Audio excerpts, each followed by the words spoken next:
ప్రధాని మోడీ స్పష్టంగా చెప్పారు. కలాంని పూజిస్తామన్నారు, కసబ్ని పాతరేస్తామన్నారు. తీవ్రవాద దాడి జరిగిన 2 రోజుల తర్వాత బీహార్లో జరిగిన బహిరంగ సభలో ఇండియా ఆక్రోశాన్ని వెలగెక్కారు.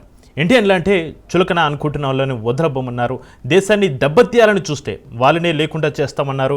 పరమత సహనమే ఆభరణంగా ఉన్న ఇండియా ఎప్పుడు కూడా ధర్మాన్ని రక్షించిందని, ధర్మం కోసం నిలబడిందన్న సిద్ధాంతాన్ని మోడీ మరోసారి వెలుగెత్తి చాటారు.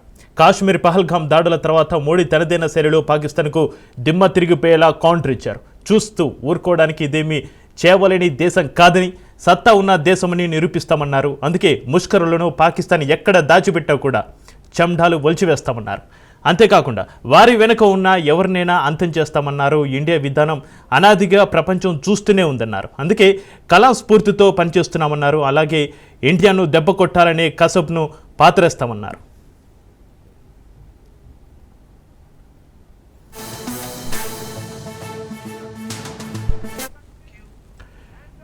విధ్వంసం చేయాల్సిన సమయం ఆసనమైంది. పహల్గాం దాడి తర్వాత పాక్లోకి ప్రధాని మోడీ విరుచుకుపడ్డారు. పహల్గాం దాడి చేస్తున్న ఉగ్రవాదులు కుట్ర పనిన వారికి ఊహించని విధంగా శిక్ష విధిస్తామన్నారు. కార్గిల్ నుంచి కన్యాకుమారి వరకు దుఃఖం, కోపం ప్రజల్లో ఉందన్నారు మోడీ. దాడిలో అమాయక పర్యాటకులపై మాత్రమే కాదు, భారతదేశ ఆత్మపై శత్రువులు దాడి చేసే ధైర్యం చేశారని, అలాంటి వారిని వదిలేది లేదన్నారు. దాడి చేసిన ఉగ్రవాదులు అందుకు కుట్ర పనిన వారికి ఊహకు అందని శిక్ష విధిస్తామన్నారు. ఉగ్రవాదులకు స్వర్గధామంలో ఉన్న ప్రాంతాలను సర్వనాశనం చేయాల్సిన సమయం ఆసనమైందన్నారు. 140 కోట్ల మంది సంకల్పం ఉగ్రవాద నాయకుల వెన్ను విరిచివేస్తుంది అన్నారు. భారత గడ్డపై ఉగ్రవాద చర్యలకు మద్దతు ఇచ్చిన పాకిస్తాన్ ఉద్దేశించి ఆయన ఈ మాటలు అన్నారు.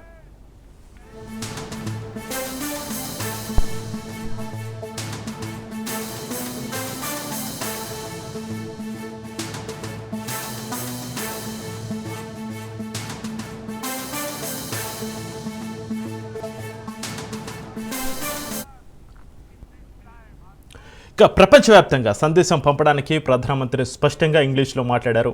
ప్రపంచానికి మొత్తానికి నేను ఇదే చెప్తున్నానన్న మోడీ, భారతదేశం ప్రతి ఉగ్రవాదిని, వారికి మద్దతు ఇచ్చేవారిని గుర్తించి ట్రాక్ చేసి శిక్షిస్తుందన్నారు. సప్త సముద్రాల అవతల ఉన్న వారిని వెతికి శిక్షిస్తామన్నారు మోడీ. ఉగ్రవాదం భారతదేశ స్ఫూర్తిని ఎప్పటికీ విచ్ఛిన్నం చేయలేదన్నారు. ఉగ్రవాదం ఖచ్చితంగా శిక్షించబడుతుందన్నారు. న్యాయం జరిగేలా 100% చేస్తామన్నారు. దేశం మొత్తం ఈ సంకల్పం తీసుకుందన్నారు. మానవత్వాన్ని విశ్వసించే ప్రతి ఒక్కరు కూడా మనతో ఉంటారన్నారు. ఈ సమయంలో మనతో పాటు నిలిచిన వివిధ దేశాల అధినేతలకు, ప్రజలకు మోడీ కృతజ్ఞతలు తెలిపారు. కాశ్మీర్లో జరిగిన దారుణమైన దాడికి మోడీ ప్రతిస్పందనగా దాని వెనుక ఉన్న వారిని ఎవరినైనా వదిలిపెట్టనన్నారు.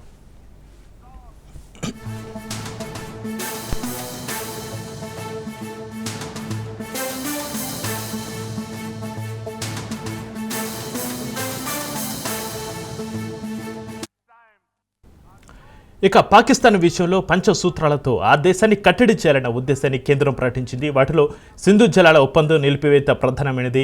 ఇరు దేశాల మధ్య నదీ జలాల భాగస్వామ్యాన్ని నియంత్రించే పాకిస్తాన్తో సింధు జలాల ఒప్పందాన్ని నిలిపివేయాలని నిర్ణయించింది. ఇక పాకిస్తాన్ సరిహద్దు ఉగ్రవాదానికి మద్దతు ఇవ్వడం మానుకునే వరకు ఈ సస్పెన్షన్ అమలులో ఉంటుంది. ఇక 1960లో సంతకాలు చేసిన సింధు జలాల ఒప్పందం ఎంతో కీలకమైనది. రెండో నిర్ణయంగా అటారీ వాఘా సరిహద్దు చెక్పోస్టు మూసివేయాలని మరో కీలక నిర్ణయం తీసుకుంది కేంద్రం. ఈ నిర్ణయంతో అన్ని సరిహద్దు కదలికలను మూసివేసినట్టు అవుతుంది. ఇందులో ప్రజలు, వస్తువుల కదలికలను నిలిపివేయడం కూడా ఉంది. ఇప్పటికే చెల్లుబాటు అయ్యే పత్రాలతో దాటిన వ్యక్తులు మే 1, 2025 నాటికి తిరిగి రావడానికి అనుమతించబడతారు. భూ రవాణా కేంద్రం మూసివేతతో పాటు సరిహద్దు కదలికను నిలిపేయడం ద్వారా పాక్కు ఇబ్బందులు తప్పవు.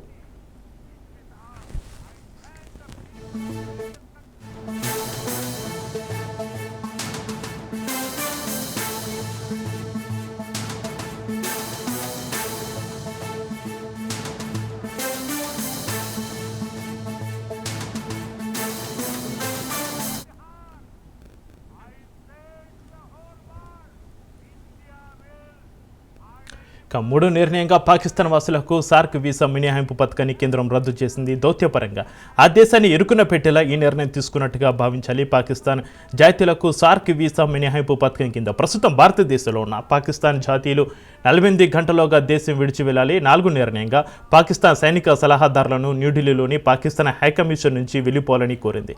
ఇక పాక్ సైనిక, నావిక, వైమానిక సలహాదారులను భారతదేశం నుంచి బహిష్కరించింది. ఈ సిబ్బందిని పర్సోనా నాన్ గ్రాటాగా ప్రకటించింది. ఇక వారంలోపు భారతదేశాన్ని ఖాళీ చేయాలని ఆదేశించింది.